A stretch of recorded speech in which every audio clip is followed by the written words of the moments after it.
Friends, welcome to my पाठशाला।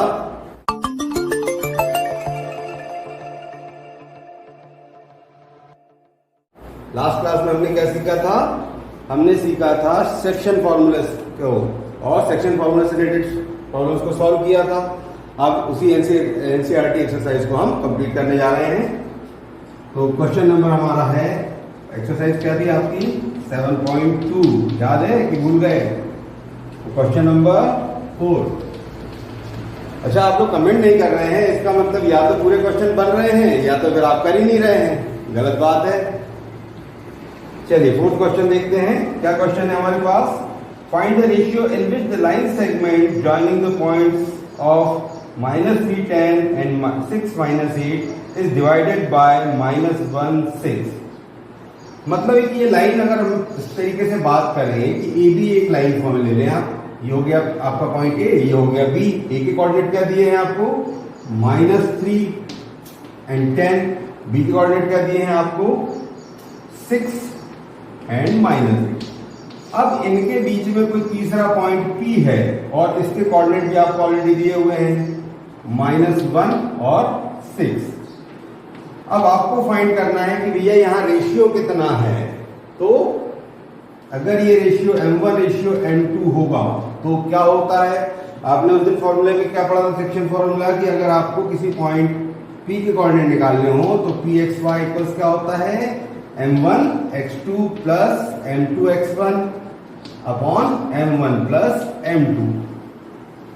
और y के कोऑर्डिनेट निकालने के लिए m1 y2 plus m2 y1 upon m1 plus m2। इस तरीके से आपने कोऑर्डिनेट्स को निकाला था। तो इसी फॉर्मूले का यूज करेंगे भैया, कुछ नया नहीं करना है। ये कोऑर्डिनेट आपको ऑलरेडी दिए हैं तो आप यहां पर कितना लिखेंगे? -1 एंड 6। चलिए, अब m1 की वैल्यू तो नहीं मालूम तो पता करें। तो लिख दीजिए m1 एज इट इज लिखें। x2 की वैल्यू आपके पास कितनी है? ये है आपके पास 6। चलिए मैं यहां लिख देता हूं 6m1। क्या लिखूंगा? 6m1 प्लस m2 x1 की वैल्यू -3 है, ये m1 की वैल्यू नहीं मालूम, तो ये हो गया मेरे पास -3m1 upon m1 plus m2। और यहां पर क्या आता है मेरे पास? m1 y2 की वैल्यू -8, तो ये हो गया -8m1 प्लस y1 की वैल्यू कितनी है आपके पास? 10, तो 10m2 upon m1 plus m2। अब आप इस तरीके से निकाल रहे हैं और वैल्यू आपको ऑलरेडी क्या दी है? ये मतलब ये दोनों पार्ट्स कैसे हैं? सेम है। चलिए आप क्या लिखेंगे इसको? 6m1 minus 3m1 6m1 minus 3m2 upon m1 plus m2 equal कितना हो गया आपके पास? -1। क्रॉस मल्टीप्लाई करें तो क्या हुआ? 6m1 माइनस 3m2 इक्वल, जब आप -1 से इंटू करेंगे तो क्या बनेगा आपके पास? -m1 minus m2। ट्रांसपोज कर दीजिए m1 वाले पार्ट एक तरफ, m2 वाले पार्ट एक तरफ। ये हुआ 6m1 और ये -m1 यहाँ आकर क्या बना? +m1 इक्वल्स, ये आपके पास था -m2 और ये -3 उधर जाकर क्या बना? +3m2। अब मैंने देखा आप बच्चों को, आप लोग क्या करते हैं, किसी को भी कहीं भी ट्रांसपोज कर रहे हैं, जिसका घर है भाई उसको तो घर में रहने दो, उसको घर से नहीं निकालना है। तो आपको m2 आपने यहां रखा है, इसको पहले लिख लीजिए -m2, और ये -3m2 आपने ट्रांसपोज किया है तो +3m2। इससे आपके साइन बना लिखने में कोई प्रॉब्लम नहीं हुई। चलिए 6m1 प्लस m1 कितना हुआ? 7m1 इक्वल, यहां पर क्या हुआ? 3 में से आपने इस 1 को माइनस किया तो आपके पास बचा 2m2। अब आपको रेशियो कौन सा निकालना है? m1 ratio m2। ध्यान दीजिए m1 अपॉन m2। अब आपने यहां से m2 को नीचे लाए हैं तो यहां से 7 नीचे जाएगा, तो यहां पर आंसर क्या आएगा? 2/7। बच्चे गलती से यहां पे 7/2 लिख देते और पूरे क्वेश्चन का समझ गए ना? तो ध्यान रखिए क्या हो गया आपका answer? m1 ratio m2 equals 2 ratio 7। बस इतना ही करना था। आया समझ में? चलो स्क्रीनशॉट ले लो फटाफट। चलिए अब हम नेक्स्ट सम करते हैं।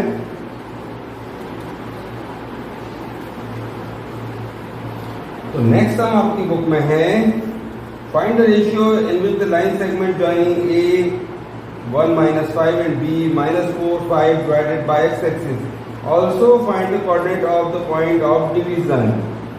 मतलब एक तो x एक्सिस पर है, दूसरी बात आपको कोऑर्डिनेट भी फाइंड करने हैं। तो भैया क्या करें, ये है आपको क्वेश्चन नंबर 5। चलो बढ़िया एक डिजाइन बनाते हैं अपन। तो डिजाइन में मतलब यानी एक लाइन बनाते हैं यार। ए की वैल्यू क्या हो गई 1 -6, बी के कोऑर्डिनेट्स क्या है 4 -5, और ये कोई पॉइंट की है जिसके कोऑर्डिनेट हमारे पास क्या होते हैं x और y। अब जो अंकल ने अपने बुक वाले अंकल जो है इन्होंने क्या कहा, divided by the x axis. अब x एक्सिस की अगर बात करते हैं तो कुछ ध्यान आ रहा है, ये हमारा कार्टेशियन प्लेन है। कार्टेशियन प्लेन पे अगर मैं इस x एक्सिस की बात करता हूं तो y की वैल्यू यहां पर क्या होगी, यहां पर किसी भी नंबर के लिए y की वैल्यू क्या होगी 0। x के कोई भी हमारे पास कोऑर्डिनेट है, y की वैल्यू कितनी होगी 0। मतलब आपके कोऑर्डिनेट क्या होंगे x 0। समझ रहे हैं आप बात को, समझना ही पड़ेगा ना क्योंकि मैं समझा रहा हूं। चलिए आगे देखते हैं। तो आपने पढ़ा, मान लिया कि let it is ratio m1 ratio m2। भाई हमको तो m1 m2 अच्छा लगता है। चलिए अब सॉल्व करें। तो हमने क्या पढ़ा था, pxy equals m1x2 plus m2x1 upon m1 plus m2, और यहां पर क्या था हमारे पास m1y2 plus m2y1 upon m1 plus m2। तो ऑलरेडी आपके पास वैल्यूज क्या होंगी x0। तो आप यहां पर x0, क्योंकि क्या कर रहा है ये x एक्सिस को डिवाइड कर रहा है, x एक्सिस पर हमारा पॉइंट है। इस कंडीशन में वैल्यू y कितनी होगी 0। चलिए आपको m1 m2 की वैल्यूज तो मालूम नहीं है। m1 y2 की वैल्यू आपके x2 की वैल्यू कितनी है आपके पास 4। तो ये हो गया मेरे पास 4m1 plus m2 x1, m2 की वैल्यू भी नहीं मालूम, x1 की 1। तो ये हो गया मेरे पास 1m2 मतलब m2 upon m1 plus m2 and m1y2 means कितना हुआ मेरे पास -5m1 प्लस m2y1। y1 की वैल्यू कितनी है 6, -6 तो -6 m2 upon m1 plus m2। अब यहां पर बेनिफिशियल बात क्या है, ये वैल्यू जो y की वैल्यू आपको ऑलरेडी 0 दी है। चलिए कंपेयर कर लेते हैं। मतलब ये हुआ आपके पास -5m1 -6m2 upon m1 plus m2 equals कितना हुआ 0। जब आप इस m1 प्लस m2 को क्रॉस मल्टीप्लाई में ले जाएंगे तो ये पार्ट क्या हो गया आपके पास 0। मतलब आप क्या बचा -5m1 -6m2 इक्वल्स 0। आप इसको ट्रांसपोज करें तो क्या होगा आपके पास -5m1 इक्वल्स 6m2, और वैल्यू किसकी फाइंड करना है आपको m1 रेशियो m2 की। तो m1 अपॉन m2 इक्वल्स क्या होगा आपके पास 6 अपॉन -5। अब आपको ये तो पता होगा कि डिनोमिनेटर में अगर कोई भी नेगेटिव वैल्यू होती है तो हम उसको क्या करते हैं न्यूमरेटर को नेगेटिव बनाते हैं। मतलब हमारे पास क्या आंसर आ गया m1 ratio m2 equals -6 ratio 5। तो आंसर क्या होगा -6 रेशियो 5। ठीक है। अब हमें क्या करना है, इस पॉइंट के कोऑर्डिनेट भी फाइंड करने हैं। कोऑर्डिनेट फाइंड करना है मतलब y की वैल्यू तो आपको ऑलरेडी मालूम है 0 है, x की वैल्यू फाइंड करना है। चलिए इस x की वैल्यू को फाइंड कर लेते हैं। तो मेरे पास क्या है यहां पर 4। m1 की वैल्यू अभी आपके पास कितनी हो गई, m1 equals -6 and m2 equals 5। ये हम यहां पुट करते हैं। 4m1 means 4 into -6 plus m2 की वैल्यू आपके पास ऑलरेडी 5 अपॉन, फिर आपके पास m1 प्लस m2 मतलब -6 प्लस 5 इक्वल हमारे पास क्या था x। तो ये कितना हुआ आपके पास -24 प्लस 5 अपॉन -1 इक्वल x। अब -24 प्लस 5 करेंगे आप कितना आएगा -19 अपॉन 1 -1 इक्वल्स x, यानी x की वैल्यू कितनी आ गई आपके पास 19। तो आपके कोऑर्डिनेट कितने क्या हुए, p के कोऑर्डिनेट्स क्या क्या हुए 19 एंड 0। तो इस तरीके से इस सम को सॉल्व करना है। इसका स्क्रीनशॉट ले लीजिए। चलिए तो हमारा नेक्स्ट सम क्या है देखें।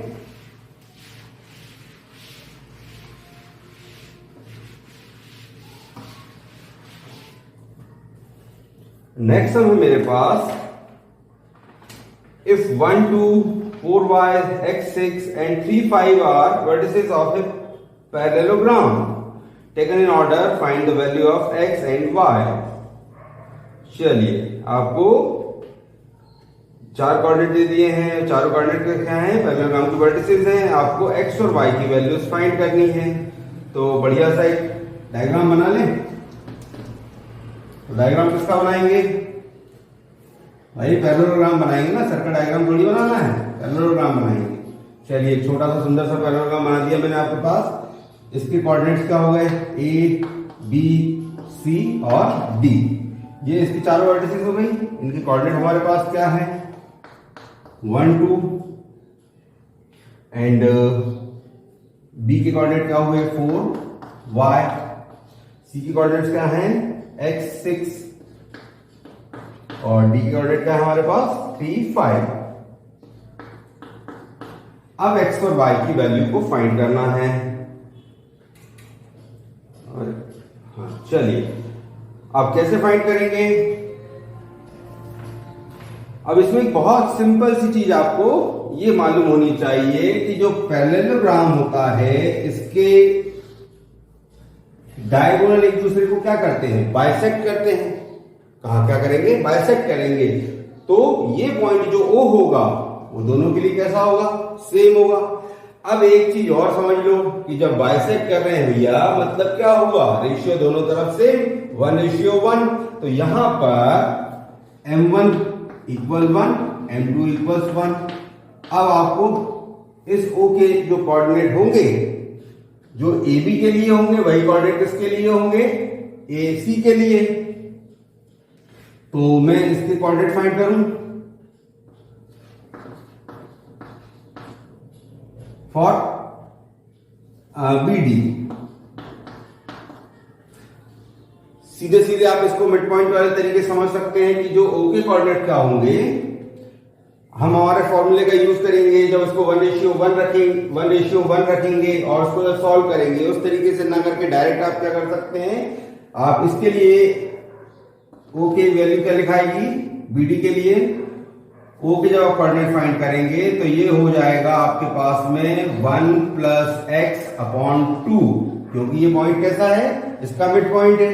वैसे ही y के कोऑर्डिनेट क्या होंगे 2 + 6/2 मींस ये हो गया आपके पास में x + 1/2 और ये आ गया आपके पास में 8/2 में 4। और अगर हम AC की बात करें तो AC के लिए क्या होगा, सॉरी ये मैंने पहले AC के फाइंड किए थे, अभी मैं BD के फाइंड कर देता हूं। तो BD के लिए क्या होगा मेरे पास कोऑर्डिनेट्स O के कोऑर्डिनेट क्या निकलेंगे 4 + 3/2 एंड y + 5/2। अब ये भी कोऑर्डिनेट ओके है ये भी कोऑर्डिनेट ओके है तो दोनों वैल्यू कैसी होगी सेम। चलिए सॉल्व कर लेते हैं। मतलब x + 1/2 = 4 + 3/2। ये 2 से 2 कैंसिल, x कितना x + 1 = कितना हुआ 7। तो इससे मेरे पास x की वैल्यू क्या हो गई 7 - 1। x कितना हुआ 6। x की वैल्यू क्या हो गई 6। और इसी तरीके से अगर इस पॉइंट की बात करें कि y + 5/2 इक्वल कितना हुआ 4, यानी y + 5 इक्वल कितना हुआ, अरे क्रॉस मल्टीप्लाई करो भाई 2 4 8। तो y की वैल्यू क्या होगी 8 - 5, यानी y इक्वल कितना हुआ 3। तो आंसर क्या है मेरे पास, x equal 6 and y equal 3। ठीक है, चलिए लिखिए फटाफट।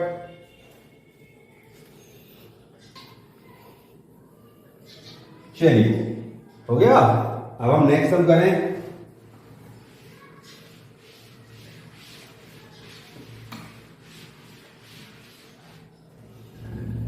नेक्स्ट सम है मेरे पास, find the coordinates of point A where A B is diameter of circle whose centre 2 -3 and B is 1 4। ये तो बहुत बढ़िया सम है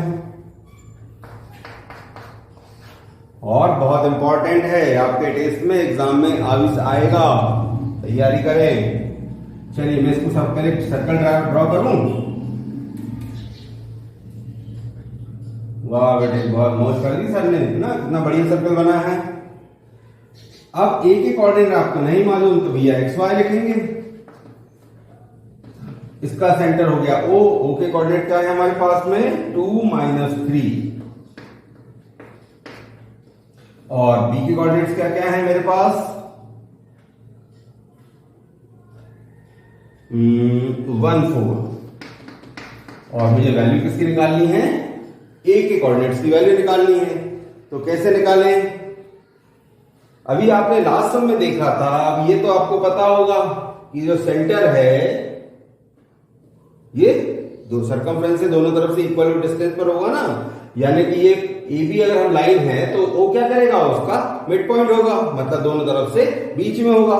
तो सिंपली मैं क्या लिख सकता हूं, मैं ये लिख सकता हूं कि ओ के जो कोऑर्डिनेट अगर आप इस तरीके से करते तो उस कंडीशन में क्या होता, ओ एक्स वाई की वैल्यू कितनी होती, m1 x2 plus m2 x1 upon m1 plus m2 और y की वैल्यू आपके पास क्या होती, m1 y2 plus m2 y1 upon m1 plus m2।